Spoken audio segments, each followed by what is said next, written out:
সম্পূর্ণ ফ্রিতে আজকের এই আইফোনটি আপনি পেতে যাচ্ছেন। সাথে থাকতে অনেক আকর্ষণীয় ও সুন্দর সুন্দর গিফট। কিন্তু এর থেকে বড় চমক, কুরিয়ার কাজের বিষয়ে বিদেশ যাওয়ার সুযোগ এবং ৫০,০০০ টাকা স্যালারির জব অফার সম্পূর্ণ ফ্রিতে।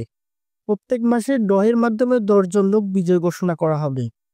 তবে একটি শর্ত আছে, যার সবচেয়ে বেশি কমেন্ট, লাইক এবং শেয়ার থাকবে তাদের মধ্য থেকে ড্রয়ের মাধ্যমে বিজয় ঘোষণা করা হবে ১০ জনকে। তবে অবশ্যই চ্যানেলটিকে সাবস্ক্রাইব করে রাখতে হবে। তবে এই বিষয়ে জানতে হলে লং ভিডিও দেখতে হবে এবং ভিডিও ডেসক্রিপশন বক্সে সম্পূর্ণ বিস্তারিত লেখা আছে। প্রথম দিকে আমরা ছোট ছোট গিফট দিয়ে শুরু করব। প্রতি মাসে কি কি পুরস্কার দেওয়া হবে সেটা আমরা ভিডিওর মাধ্যমে প্রকাশ করব।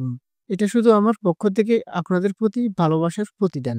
১,০০০ সাবস্ক্রাইব পূর্ণ হওয়ার পর থেকে প্রত্যেক মাসে ড্র হবে আর প্রত্যেক মাসে ১০ জনকে বিজয় ঘোষণা করা হবে। তবে আরেকটি কথা, আর যখন আমার চ্যানেলে ১,০০,০০০ সাবস্ক্রাইবার পৌঁছাবে, তখন যারা আমার ভিডিও দেখে কুরিয়ার কাজ শিখেছে এবং আমাকে প্রমাণ দেখাবে, তাদের জন্য থাকবে বিদেশে যাওয়ার সুযোগ, কুরিয়ার কাজের ভিসা, ৫০,০০০ টাকা স্যালারির জব অফার। তার সাথে একজন বিজয় পাবে একটি আইফোন। তবে এটা শুধু একজনের জন্য নয়, ধাপে ধাপে কয়েকজনকে ভিসা এবং জবের ব্যবস্থা করে দেওয়া হবে ইনশাআল্লাহ। তবে আপনি কিভাবে গিফট ও জব অফার পাবেন সে বিষয়ে বিস্তারিত আছে ভিডিওর একেবারে শেষে। তাই ভিডিওটি একদম শেষ পর্যন্ত দেখুন। আপনারা এখনই সাবস্ক্রাইব করে আমার ১,০০০ ফ্যামিলির সাথে যুক্ত হয়ে যান। লাইক, কমেন্ট, সাবস্ক্রাইব ও শেয়ারের মাধ্যমে আমি আপনাদের কোনো লোভ বা লালসা দেখাচ্ছি না। আমি শুধু বোঝাতে চাই কাজ শিখলে আপনার লাইফ মান বৃদ্ধি পাবে। যে পুরস্কারগুলো আমি দিচ্ছি তা শুধু আমার ভালোবাসার প্রকাশ। তো অবশ্যই একটি ভিডিওতে লাইক করে দিবেন, সাবস্ক্রাইব করবেন, কমেন্ট করবেন প্রতিটি ভিডিওতে। অবশ্যই আপনি প্রত্যেক মাসে সেরা ১০ জনের মধ্যে বিজয়ী হতে পারবেন।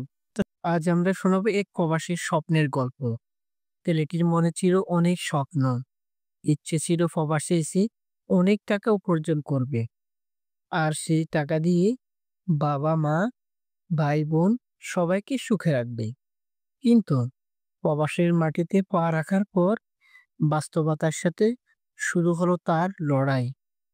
দিনের পর দিন, বছরের পর বছর কাজ, পরিশ্রম, ঘাম সবকিছু দিল প্রবাসীর এই কঠিন জীবনে।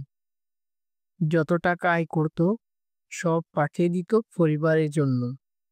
কিন্তু একদিন খেয়াল করলো তার নিজের ব্যাংক অ্যাকাউন্টও নেই, এমনকি ১০টি টাকাও নেই। এটাই প্রবাসীদের জীবন। এদিকে সময়ের সাথে সাথে বদলে গেছে সবকিছু। যাদের সাথে একসাথে সমাজে বসতাম, যাদের সাথে হাসি আড্ডা, গল্পের সময় কাটাতাম, তারা অনেকেই চলে গেছে পৃথিবীর মায়া ত্যাগ করে। আর আমি সেই প্রবাসী, চাইলেও আর তাদের মুখ দেখতে পারবো না। মনে হয় আমি সুখের খোঁজে এসেছিলাম প্রবাসে, কিন্তু সুখ পেলাম না, টাকা পেলাম না, পেলাম শুধু অপেক্ষা আর দূরত্বের কষ্ট। আমরা প্রবাসীরা এমন,